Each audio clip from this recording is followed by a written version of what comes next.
Le festival Nos Jeux sur Marne, nous poursuivons cette série d'interviews avec la jante féminine de l'illustration. De parcours, on comprend que c'est à force de pratiquer qu'on en arrive à ce stade-là. Oui, ça veut dire que c'est des heures et des heures tous les jours? Oui, enfin pour ma part, oui, c'est tous les jours.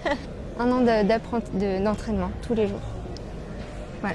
Bah pareil, c'est vraiment la pratique. En fait, il n'y a pas de don. On ne naît pas avec un crayon dans la main et en sachant l'utiliser. Je suis d'accord. C'est vraiment avec la pratique où on trouve des facilités. Dans Magic, est-ce qu'il y a des choses que vous préférez altérer par rapport à d'autres, des styles, des paysages, des monstres, des choses? Et vous, dans vos différents croquis, dans vos illustrations, vous avez, à ce que je vois, des inspirations bien marquées. Et elles viennent d'où et pourquoi? Alors moi, c'est les anges. J'adore peindre des anges. Alors ça, c'est pour la partie carte, mais sinon pour les terrains, j'aime tout ce qui est tropical, les fleurs, voilà. De la couleur. Alors moi, je te rejoins sur la couleur. J'aime beaucoup les couleurs vives. Et ma thématique de prédilection, c'est les pin-up. Donc je retravaille effectivement les personnages, alors soit de la pop culture, de manière plus générale avec des super-héros, des contes de fées, mais toujours avec un petit twist pin-up. On les reconnaît dans les couleurs. À chaque fois, elles sont tatouées. Il y a des petits messages dans les tatouages. Il n'y a pas des illustrations ou des sources qui sont plus difficiles à pin-upper que d'autres? Pour le cartoon ou les dessins animés, c'est pas un peu compliqué vu qu'il y a c'est des choses assez enfantines? Alors non, il m'est arrivé là de retravailler dans Vice Versa, je sais pas si vous l'avez vu, et en fait j'ai repin-uppé Joie. Donc voilà, après c'est rien n'est vulgaire. Tout est dans la suggestion et j'aime beaucoup les expressions que peuvent avoir les personnages. C'est vrai que le côté souriant, c'est quelque chose moi qui me parle. J'essaye de le retranscrire dans mes illustrations la plupart du temps. Est-ce que vous avez des commandes? Est-ce que des gens vous contactent pour dire on veut tel dessin, telle couleur, c'est tel univers? Ça vous arrive régulièrement? Ça fait une grande partie de votre travail? Oui. Par exemple, celle-ci continuer refaire toute la carte en fait, en rajoutant le corps et puis ça dépend des personnes en fait. Ouais. Et il n'y a pas des thèmes qui reviennent régulièrement? Moi j'ai des personnages qui sont redondants et du coup que j'adore dessiner par la force des choses. Harley Quinn, Wonder Woman. Poison Ivy, c'est les trois personnages effectivement qui reviennent le plus souvent. C'est tout le contraire. C'est vrai? En fait, l'altération, on a tendance, ils veulent quelque chose d'unique, tu vois. Donc jamais la même, surtout pas. Vous mettez combien de temps à peu près pour faire des grands dessins comme ça? Et vous, une carte, c'est à peu près en moyenne combien de temps vos temps de travaux sur... Alors pour les illustrations que j'expose, qui sont des illustrations digitales, il y a à peu près 35 heures de travail par illustration. C'est pas la même chose pour faire un portrait qu'avec un décor ou autre. D'habitude, ils sont pas très pressés quand on me demande des altérations.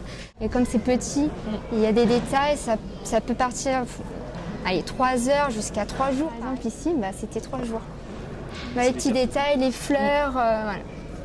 Après, il y a un travail traditionnel, donc à la main, il y a un travail qui est digital, et le digital, il faut être très rigoureux, dans le sens où la limite de temps, c'est vous qui l'imposez, alors qu'en traditionnel, on va être souvent confronté aux problèmes techniques, c'est-à-dire que le papier, au bout d'un moment, stop. Voilà, nous dit stop. Oui.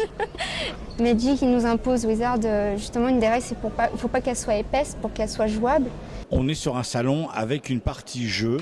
De plus en plus, on voit des illustrateurs qui travaillent et à la fois dans la BD et à la fois dans le dessin animé et qui sont demandés dans le monde ludique. Est-ce que ça vous est arrivé, vous, de travailler dans d'autres univers propres que celui que vous avez l'habitude de travailler? Tout à fait. Alors c'est justement ce qui est passionnant dans notre métier, c'est que on va vous challenger à dessiner des éléphants roses alors que c'est pas votre univers. On m'a contacté pour un jeu vidéo sur des flics, donc des hommes, des voitures, des décors de cités, de villes, etc. Donc c'est complètement un autre challenge, mais c'est ce qui est amusant cool, et qui est enrichissant aussi. C'est d'aborder plein de choses et pas rester dans sa zone de confort. Moi, c'est peut-être un jeu, un plateau. Et il me demandait en fait de créer des cartes de chevaliers. C'était des chevaliers, oui. Du coup, je vois que vous avez ramené aussi vos sketchbooks. Est-ce que vous pouvez nous en dire quelques mots? Alors oui, donc les sketchbooks, c'est de l'auto-édition.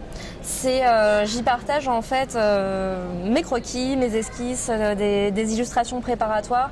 On retrouve vraiment tous les univers, autant que ce soit des super-héros, du manga, des créations, de quelques planches de BD, de comics. Et l'artbook qui est lui en couleur, vraiment c'est un recueil d'illustrations tout en couleur avec les personnages de contes de fées. En pin-up. À chaque fois, il y a vraiment beaucoup de travail, de recherche en amont. C'est des vrais pin-up. Oui. On retrouve l'esprit pin-up américaine Tout à fait. années 50-60. Hein. Oui. Même des fois années 20 un petit peu. Hein. Et vraiment, il n'y a plus rien du personnage, si ce n'est que les couleurs, il n'y a plus rien du personnage de base. Pour vous, j'ai une autre question. En dehors de Magic, ça vous arrive de peindre ou d'illustrer des choses par plaisir en dehors de ça ou... En fait, des tableaux de nature. J'aime beaucoup. À la mode Bob Ross, tu vois. J'adore ça. Bon, donc c'est la fin de cette petite interview. Merci à vous Virginie Siffeton et merci à vous Marissa Capitao. Et à la prochaine interview. À tout à l'heure.